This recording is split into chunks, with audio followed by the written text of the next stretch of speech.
Friends, hi, my name is रॉथा जलिसित माइनिंग। फाइनली जेई मेन का फर्स्ट सेशन का रिजल्ट तो आउट हो चुका है, लेकिन अगर आपके अप टू द मार्क्स नहीं आ रहे हैं, मतलब जो आपने सोचा था वो नहीं आ पा रहे हैं, लो मार्क्स है, लो परसेंटाइल है, तो व्हाट नेक्स्ट।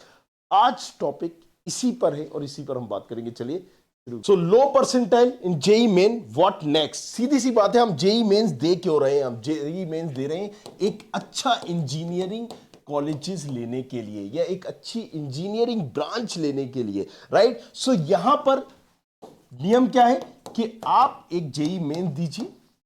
ज्यादातर यहां पर 60-70% ऑल ओवर इंडिया के कॉलेजेस जो टेक्निकल इंस्टीट्यूट हैं वो जेई मेन को एक्सेप्ट करके, उसके स्कोर को एक्सेप्ट करके, उसकी रैंक को एक्सेप्ट करते हैं। उस रैंक के बेसिस पर आपको कॉलेजेस और ब्रांच अलॉट करते हैं।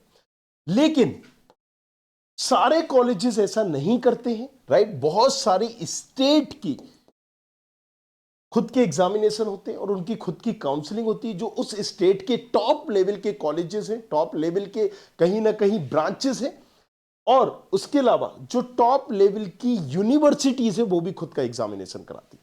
तो थोड़ा सा इसको हम डिटेल में समझते हैं। क्या, एक तो हमने दिया जेई मेन, राइट।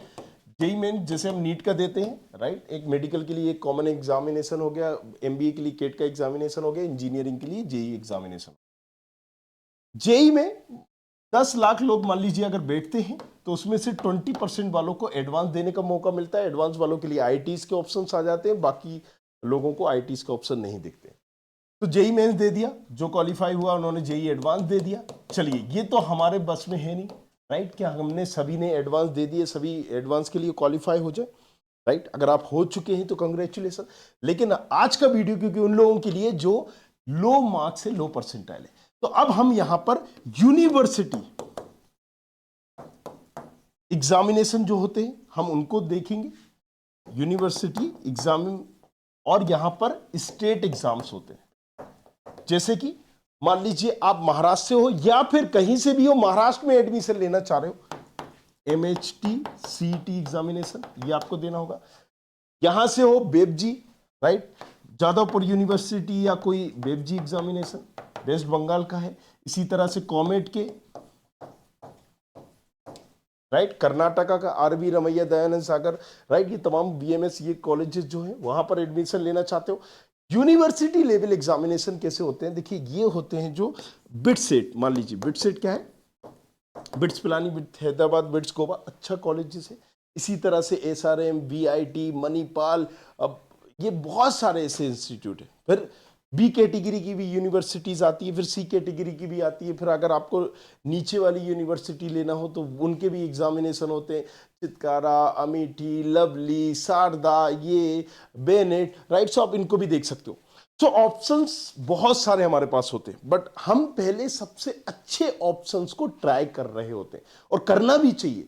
तो यही हमें करना है कि हमें 2-3 ऑप्शंस बनाना है अभी, राइट, कि हम कुछ यूनिवर्सिटी के एग्जामिनेशन दे। जैसे मैं रिकमेंड करूंगा बिटसेट जरूर दे, राइट, क्योंकि कई बार क्या हो रहा होता है कि हमारे जेई मेंस में अच्छा स्कोर नहीं आ पाया, किसी नर्वसनेस की वजह से प्रॉपर जो हम चाहते थे वो नहीं हो पाया, लेकिन इसमें आपका अच्छा आ गया। एक अच्छा कॉलेज आप डिजर्व करते हो। इसी तरीके से आप एसआरएम ट्रिपल ई होता है, बीआईटी ट्रिपल ई होता है, और बहुत सारी यूनिवर्सिटी अगर गिनाने जाऊंगा लंबी चौड़ी लिस्ट है। और स्टेट वाइज की अगर हम बात करें तो बहुत सारी स्टेट के खुद के एग्जामिनेशन होते हैं। कई स्टेट जो होती हैं जैसे जेक चंडीगढ़, जेक दिल्ली, यहाँ पर एमपीडीटी, यूपीएसडब्ल्यू, ये जेई के स्कोर को ही एक्सेप्ट करती हैं, राइट। इसी के बेसिस पे काउंसलिंग करती है, इन्हीं की रैंक के बेसिस पे कॉलेजेस और ब्रांचेस को अलॉट करती हैं, लेकिन इनकी काउंसलिंग डिफरेंट होती है। तो वो हम बाद में समझेंगे। आपने जेई मेंस दे दिया, अब आपको क्या करना है कि कॉलेज को लेने के लिए आपको एक प्रोसेस करनी पड़ेगी, मतलब एक काउंसलिंग अटेंड करनी पड़ेगी। अब या तो आप सेंट्रल की काउंसलिंग अटेंड करो जिसको हम जोसा बोलते हैं, या फिर आप स्टेट की काउंसलिंग अटेंड करो। अलग अलग स्टेट की अलग अलग काउंसलिंग हो रही होती है। हम 4-5 काउंसलिंग को भी अटेंड कर सकते हैं, राइट। सो मैं आपको सारे ऑप्शंस बताऊंगा कैसे आप 4-5 जगह इन्वॉल्व होकर एक अच्छी कॉलेज, अच्छे ब्रांच को ले सकते हो, विदाउट अपना पैसा दिए हुए, विदाउट अपना टाइम वेस्ट किए हुए, क्योंकि ये सारी प्रोसेस ऑनलाइन हो रही होती है। लगभग लगभग सारी काउंसलिंग ऑनलाइन हो रही होती है, राइट। सो आप के पास ये राइट है, अधिकार है कि आप 4-4, 5-5 काउंसलिंग में भी अपीयर हो सकते हो। बट अगर एग्जामिनेशन ही नहीं दोगे तो आपने एक अपॉर्चुनिटी गवा दी। तो मेक श्योर दिस थिंग कि अभी आपके पास टाइम है, तो आपको वो एग्जाम देना है। कौन सा एग्जाम देना है, you have to find out that examination. आपने कहा कि मैं दिल्ली से हूं, तो देखो यार यहां पर सीधी सी बात है, अगर तुम जेक चंडी या तुम कहीं से भी हो, दिल्ली में लेना चाह रहे हो, ये तुमने जेक दिल्ली देना है कि काउंसलिंग करना है, कोई जरूरत नहीं है, जेई मेन का स्कोर कार्ड एक्सेप्ट कर लेगा। जो सगी काउंसलिंग करना है जेई मेन का कर रहे हो, तुम्हें बिट सेट देना है। अब अगर मान लो बिट्स प्लान ही लेना है, तो बिट सेट एग्जामिनेशन अगर तुमने नहीं दिया तो तुम उस कॉलेजेस में एंट्री ही नहीं कर पाओगे।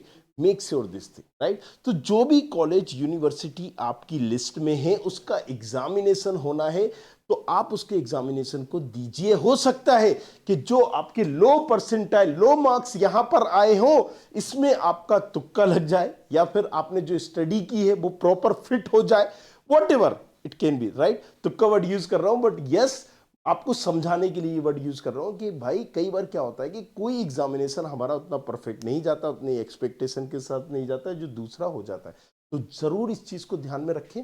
यूनिवर्सिटी लेवल और जो स्टेट एग्जामिनेशन है उनको आप जरूर भरें, उनकी तैयारी करें। नॉर्मल से जो अगर हम बात करेंगे तो सिलेबस मिलता जुलता ही रहता है। अगर आपने तैयारी नहीं भी की तो फॉर्म जरूर भरें।